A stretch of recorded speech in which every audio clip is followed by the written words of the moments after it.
তথ্যের ভিত্তিতে করা, আমরা কাউকে আটক করতে পারিনি। কিন্তু এই সমস্ত সন্ত্রাসী কর্মকাণ্ডের হোতা অস্ত্র যারা এগুলো এখানে রেখেছে, তাদের যারা মূল হোতা, তাদেরকে শনাক্ত করার জন্য আমাদের গোয়েন্দা তৎপরতা অব্যাহত আছে এবং আমরা অন্যান্য আইন শৃঙ্খলা রক্ষাকারী বাহিনী এবং গোয়েন্দা সংস্থা যারা আছে তাদের সবার সাথে এটা নিয়ে কাজ করছে।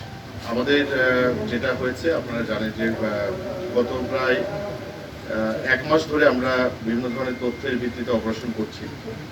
আমরা সফলতার মুখ দেখলাম আজকে। আপনারা যদি ওই এলাকায় যান, এলাকায় যেয়ে দেখতে পাবেন যে বিজিবি গত 1 মাস ধরে বিভিন্ন জায়গায় তৎপরতা চালিয়ে বিভিন্ন স্থানে আমরা এই জায়গাগুলো সার্চ করেছি এবং আজকে তার ফলাফল পেলাম। স্যান্ডেলিনা সো, রূপচর্চায় আভিজাত্য।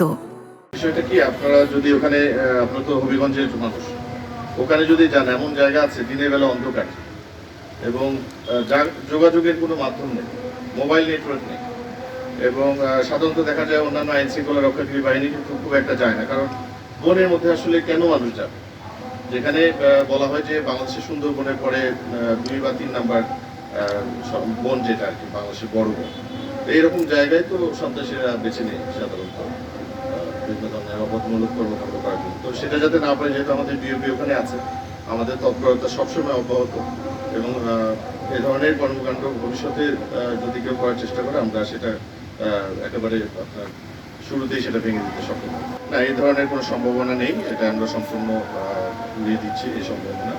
কারণ এখন আমাদের অনেকগুলো বিওপি আছে এবং যতগুলো প্রবেশ পথ আছে সবগুলো কিন্তু বিজিবি আপনার প্রোটেকশন থাকে।